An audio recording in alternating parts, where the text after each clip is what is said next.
Hello, I am back today with another video, and as usual, I have run out of topics to talk about already, and so today we are talking about Dragon Ball. Yes, Dragon Ball. Um, so I'll be very briefly covering kind of the general story of Dragon Ball. Right, so you won't get any kind of details here. I read Dragon Ball in third grade, I want to say. So that was basically over 10 years ago. I've not read it since, and so this is all just based on memory. And so let's see how we do. Cool. Okay. So Dragon Ball, number one, it is the most famous shonen manga of all time, basically. Shonen manga means boys manga, right? It's manga for kind of young boys. And it is most popular in the West as the TV series Dragon Ball Z, right, which covers kind of the second half of the series.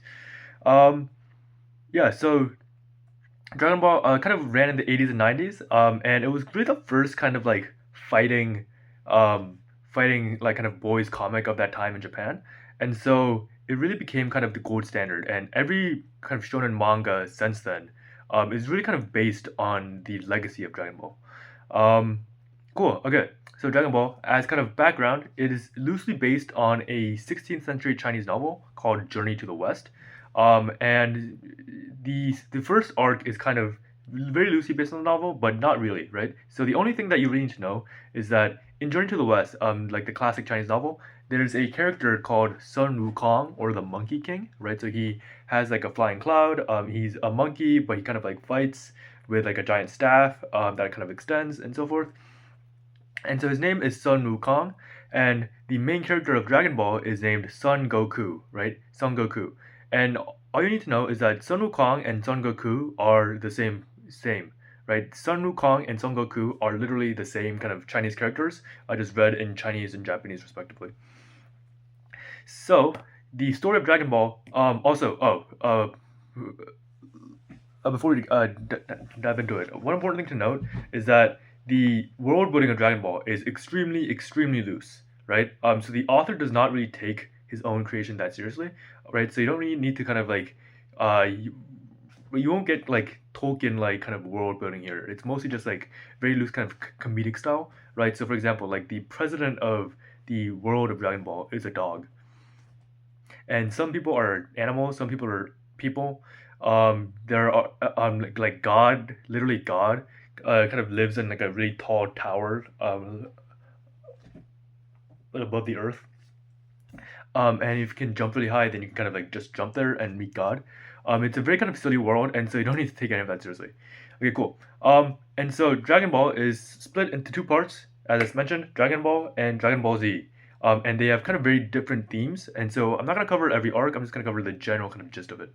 So Dragon Ball starts with again Sun Wukong, who is a little boy with a tail. They call him a monkey, but he's not really a monkey. He's a boy with like spiky hair and a tail. And then he meets a girl named Bulma, and Bulma is looking for the Dragon Balls.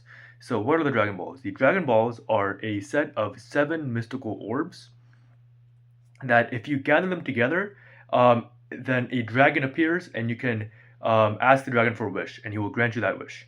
And so that's why they're called Dragon Balls. And so they have a series of stars on them, right? So there's the 1 star ball, the 2 star ball, the 3 star ball, and so forth.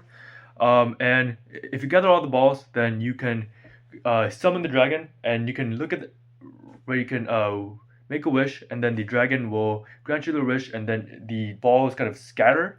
Um, they scatter, and you need to wait a year before you can use the Dragon Balls again. Um, cool. Okay. So yeah. So Bulma is looking for the Dragon Balls. And she meets Goku, and she recruits Goku's help in looking for all the Dragon Balls because Goku actually has one of the Dragon Balls. And so they go on this journey where they kind of defeat all these monsters, and like they go to all these kind of locations to um, get all the Dragon Balls. And the Dragon Balls, and at the end of the first arc, they actually do gather all the Dragon Balls, and they meet the dragon for the first time. I don't really remember what happens, but I remember like Bulma's the whole point of why Bulma is trying to collect the Dragon Balls is because she wants a boyfriend, but she just meets a boyfriend on the way, and so they end up not needing the Dragon Balls for that. Cool. Okay. And then so after the first arc, the author kind of ran out of ideas of what this comic series was even about, and so he starts kind of making stuff up. and so he was a really big fan of like martial arts and like Jackie Chan movies, and so he starts these fighting tournaments, right? These strongest under heaven fighting tournaments, the Tenkaichi Budokai. The first one is called the 21st tournament, and so Goku goes to this kind of old wise like martial arts master named Master Roshi, and he starts training under Master Roshi to kind of become kind of a fighter now, right? So he learns the Kamehameha, right? It's like the energy blast that's famous, right? So Kamehameha, and you can kind of send an energy blast. Um, and he also meets his best friend slash rival named Krillin, who is this bald kind of like monk character. Right, you might have seen him. He's bald. He has like six dots on his head. That's Krillin. Um, Cool. So Goku and Krillin train under Master Roshi, and in the first tournament, like all sorts of like weird characters come up, but I believe um, Master Roshi doesn't want Goku to win the first tournament, and so he enters the tournament secretly as this guy named Jackie Chun, very clever, and he defeats Goku. Oh, and by the way, Goku has this kind of special like trick or special kind of like trait where if he looks at the moon, if he looks at the full moon, then he turns into a giant kind of uh, monkey creature. Right? He's basically like a were gorilla. And so yeah, Master Roshi's solution to this is to destroy the moon. In the first tournament, yeah, crazy thing happens where Master Roshi literally like shoots an energy blast at the moon, and the moon is destroyed. I don't really know how that works, but I've been told that. Um, but uh, that's just what happens. Okay, cool. A few things happen in between. Goku fights like a secret like Red Ribbon Army where he has to go through like this tower you see in a lot of movies, right? So there's this tower, and like at each level there's like an opponent to face, so forth. So he goes through like one of those towers, um, and he also goes to, and 3 years later he goes to the 22nd Tenkaichi Budokai, the 22nd tournament, and he meets this guy named Ten Shinhan, who is very interesting. So Ten Shinhan is this guy with 3 eyes, right? And he is a very kind of like disciplined martial arts master type. But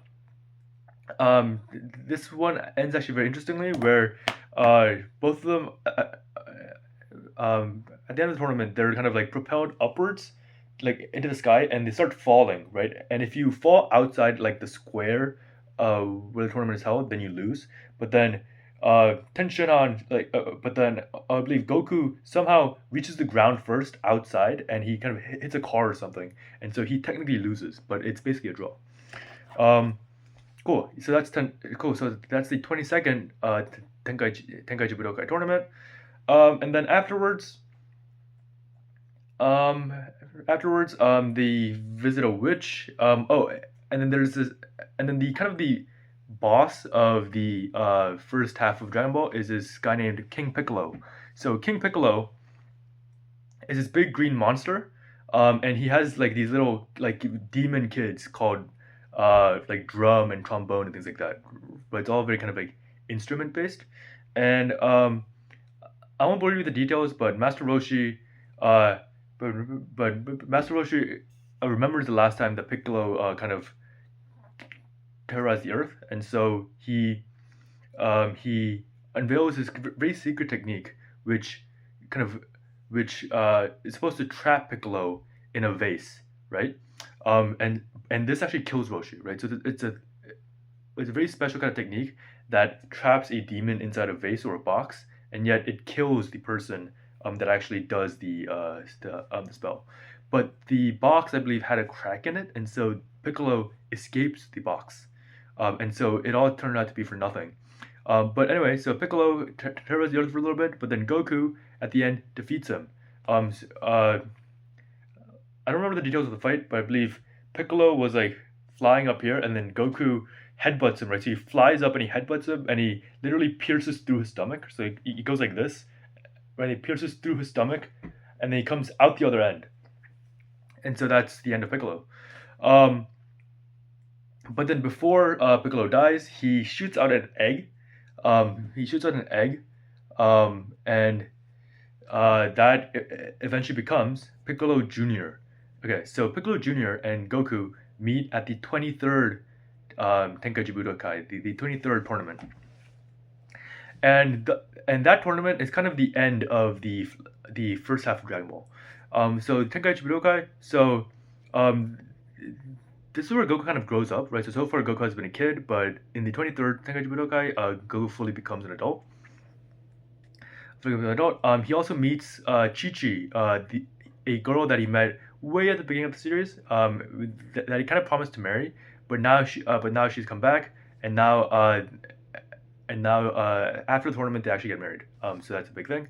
But anyway, in the finals of the 23rd tournament, Goku finally defeats Piccolo Jr. and so this marks his first actual victory, um, and that's the end of the first half of Dragon Ball, right? So Piccolo Jr. doesn't die, but he is kind of left to kind of scheme his return eventually someday. Cool. Okay, so that's the first half of Dragon Ball. It's a pretty kind of comedic series. Right, the art style is like very round and fun and stuff like that. Right, it's not anything serious so far, right? Um, eh, but the first half of Dragon Ball, most people don't know about because it wasn't broadcast in the West. Dragon Ball Z was broadcast in the West, right? But the first half of Dragon Ball, like the anime, was the rights were never kind of transferred, and so it was never quite became a big thing. Okay, but now we get to Dragon Ball Z, which is the second half, and Dragon Ball Z has a very different tone. So Dragon Ball Z is much more violent and much more like focused on fighting rather than adventure, right? So the first one was kind of whimsical adventure, kind of that kind of vibe, but Dragon Ball Z is much more just like about fighting and about just like conflict and like powering up and training and things like that, right? So all the memes you've seen about like Dragon Ball like training and like Goku and things like that, most of that is from Dragon Ball Z. Cool. Okay, so we will get started on Dragon Ball Z. A very brief kind of summary. So, Dragon Ball Z. It starts with this alien coming to Earth, and so it turns out this alien is Goku's brother. So, right, so he also has a tail, and he kind of looks like Goku. So it turns out Goku, who so far we just knew as just this guy, this boy with a tail, is not a monkey or a person. He is an alien called a Saiyan, Saiyin, Saiyan. Um, and so he has come, and so his brother has come to recruit him back into the Saiyan race. So apparently, the Saiyans are basically like the Viltrumites in Invincible. So the Saiyans are in the business of they go to planets, right? So they send babies to two different planets, and then they grow up and they conquer and they kill everybody on the planet, and they remodel the planet and they sell it to other alien races, right? So they're basically like a real estate kind of brokerage, right? And so apparently the author really hated real estate brokers. He had like a really bad memory of them, and so he actually purposely made the villains of this like arc based on real estate brokers. But anyway, so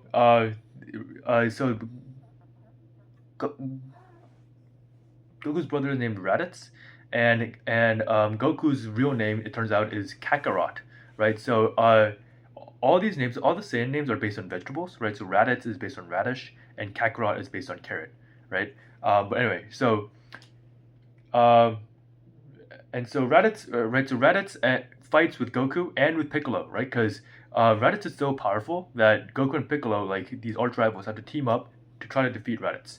And they end up uh, uh, actually defeating Raditz, but in a very kind of roundabout way, where Raditz is extremely fast, right? So Goku has to hold him from the back like this, and then Piccolo can use his special kind of beam technique that he learned, right? And he charges it up, and then he shoots it at both of them at the same time, and so it pierces both Raditz and Goku at the same time, like that. So they both die. So Raditz just dies, and I believe he goes to hell. Goku, because he's a good person or something, he is allowed to. It's like in the afterlife, he's allowed by like King Yama, the king of the afterlife, to seek out a teacher named King Kai to like train under to like come back somehow. And so he starts going to like train under King Kai. Um, but yeah, okay. So anyway, so they're training, but before Raditz dies, he warns that he has colleagues. He has other Saiyans that are also coming to Earth to try to, uh, I believe, to destroy the Earth or to also recruit Goku. I think it's to destroy the Earth. And so there's this guy named Vegeta and this guy named Nappa, right? So Vegeta is the prince of the Saiyans, and he's a very, very important character, right? So remember Vegeta.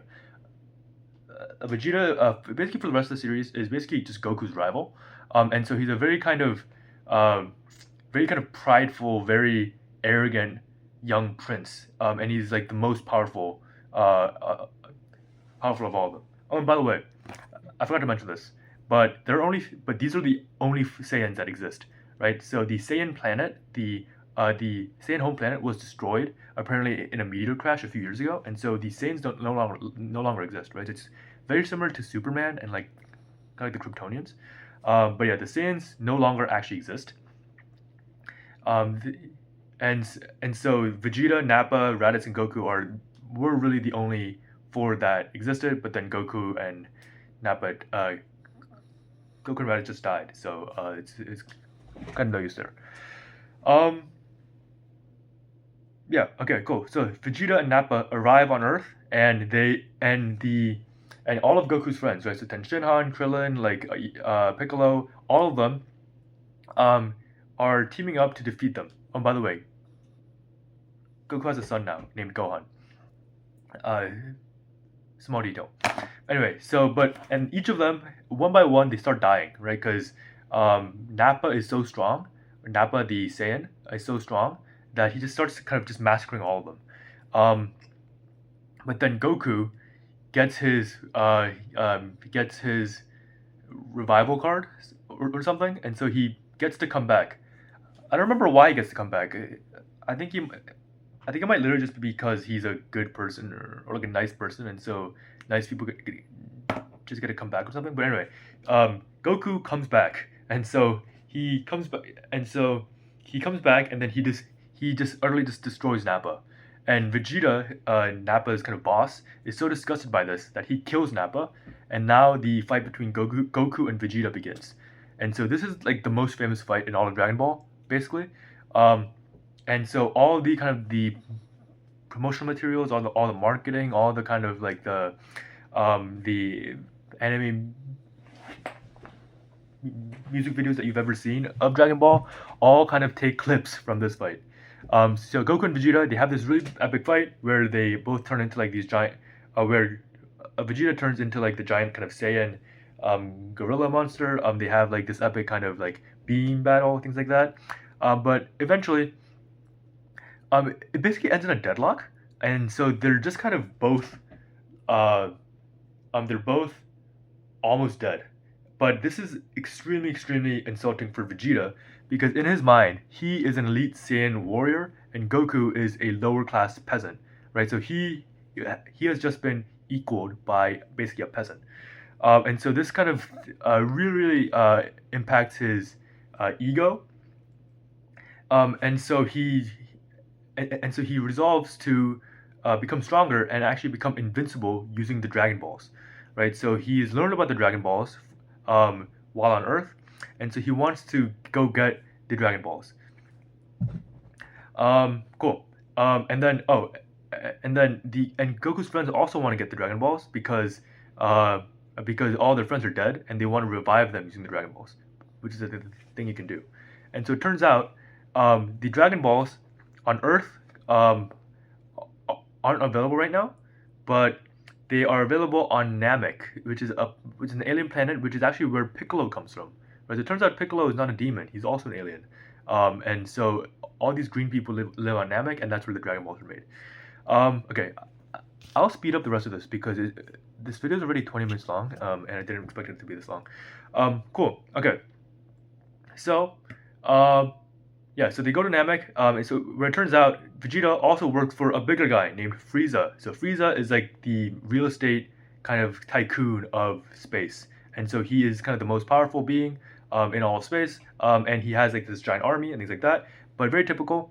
So, so Vegeta has been working for Frieza, but he decides to launch rebellion, right? Because Frieza is also looking for the Dragon Ball. So everybody's on Namek and everybody's looking for the Dragon Balls. So Vegeta launches just a giant one-man rebellion against Frieza, right? So he kind of defeats all of Frieza's kind of lackeys one by one. Um, uh, all of Frieza's all of Frieza's lackeys one by one. And then Goku and his friends, they also go to Namek, and then they also kind of uh, uh, uh, fight pretty much whoever they come across, right? So they fight Vegeta, they fight Vegeta's friends, they fight Frieza's friends, so forth, so forth. But anyway, a lot of fighting. But basically, at the end, what happens is it's revealed that remember I mentioned that the Saiyan home planet was destroyed by a meteor strike. Well, it turns out it was not a meteor strike. It was Frieza that actually destroyed the Saiyan planet because Frieza is afraid of this thing called a Super Saiyan, right? So a Super Saiyan is this mythical kind of like being that is prophesied to be like the most powerful being, like in the universe or something. And Frieza is afraid that the Super Saiyan will defeat him, and so he destroyed the Saiyan planet. And so Vegeta has actually had this kind of lingering resentment towards Frieza this entire time, and we just haven't known that. Vegeta fights Frieza. He gets defeated, and when all hope looks lost against Frieza, right, because Frieza looks so powerful, Frieza kills Krillin, who is Goku's bald best friend, remember? And just seeing his dead friend causes so much rage inside Goku that he starts screaming, and then his hair becomes yellow, right? He powers up, and he becomes a Super Saiyan, right? So you probably have seen a Super Saiyan somewhere, but like that's when like the Super Saiyan first appears. Um, yeah. So anyway, now there are Super Saiyans. Now there are Super Saiyans, and so the Super Saiyan Goku very easily defeats Frieza, and then the entire planet explodes. And so that's the end of the Frieza arc. And so everybody comes home, everybody gets sent back to Earth, and they revive all their friends, and it's basically a success. Everybody thinks that both Frieza and Goku are dead, but turns out they're both not dead.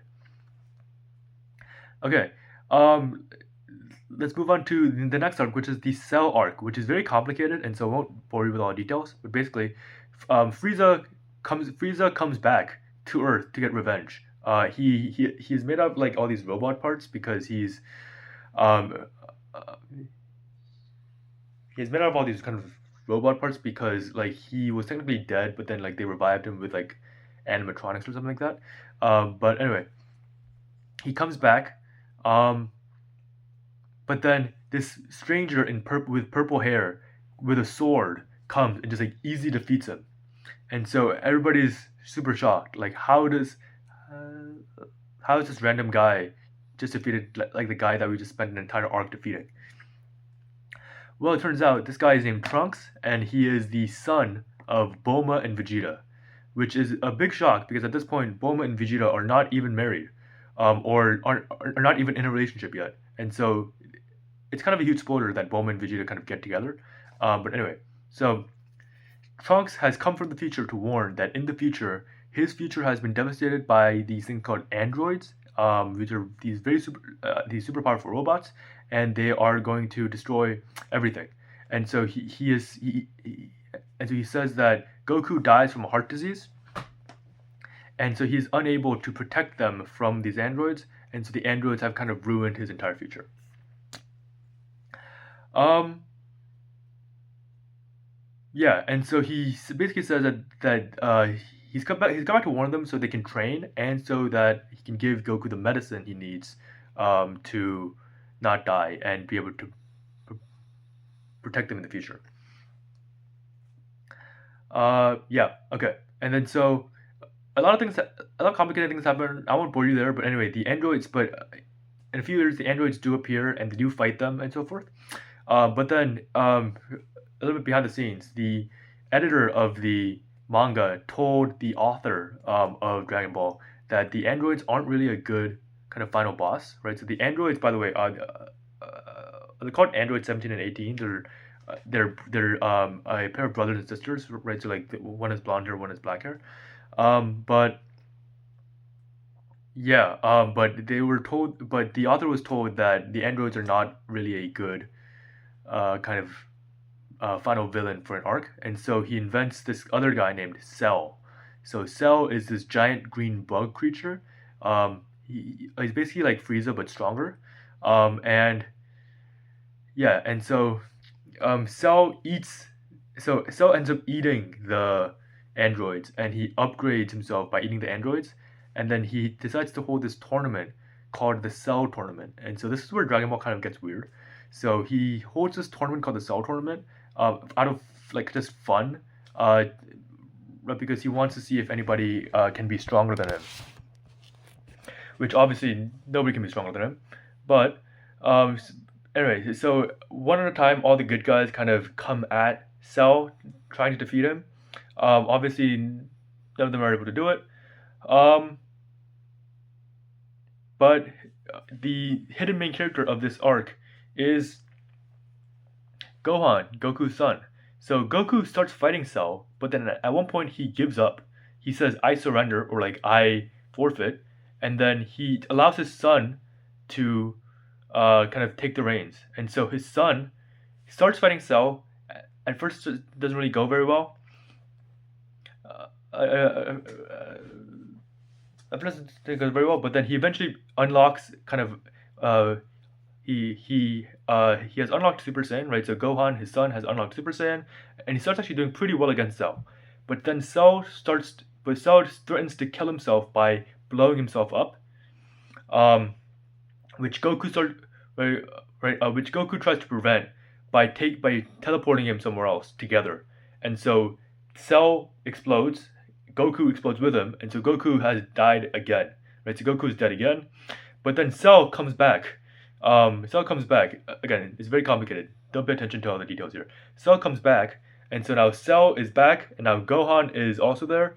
But then Gohan hears Goku's voice from like the afterlife or something, and then he has like this final Kamehameha to Cell, and he defeats him.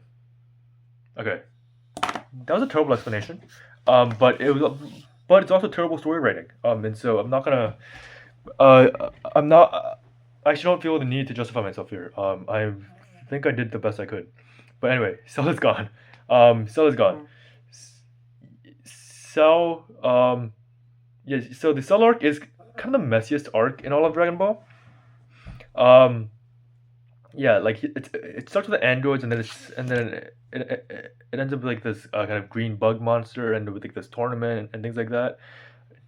Just a lot of kind of very weird story progressions, and I'm not sure what the author was thinking when he did this. But anyway, cool. Okay, the last arc. I'm not gonna spend a lot of time on this because it's already 30 minutes long. The last arc is called the Buu arc. I will summarize the Buu arc in less than 2 minutes. Let's go. Okay, so the Buu arc. Turns out there's this giant pink demon monster named Majin Buu that has been trapped for thousands of years, and so these other demons are trying to kind of unlock him, and so they do. By the way, this is like 10 years later, right? So like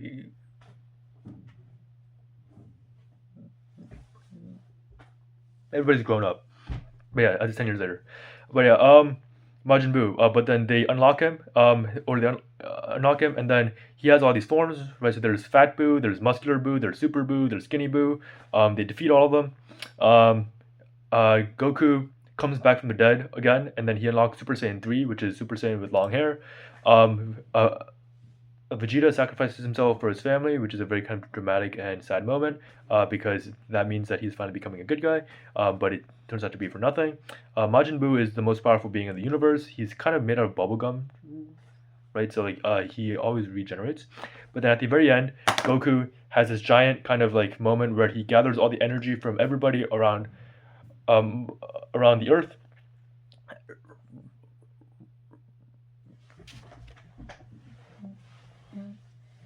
Sorry,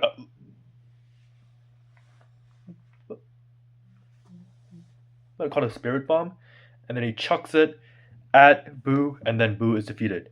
But before Buu is defeated, Goku wishes that, or Goku says, you know, if you were born in the next life as a good guy, I wish we could kind of, fight or train together. And then Boo is defeated. But it turns out that wish was kind of granted, or like someone heard him, because 10, 20 years later, um, Goku goes to like the martial arts tournament, the old martial arts tournament again, and he meets this guy named Oob, which is Boo spelled backwards, right? UUB, right? So Oob is Boo so spelled backwards, and he recognizes Oob as the reincarnation actually of Majin Buu. And so he goes with Boo, and then he flies off in his cloud, and he basically says that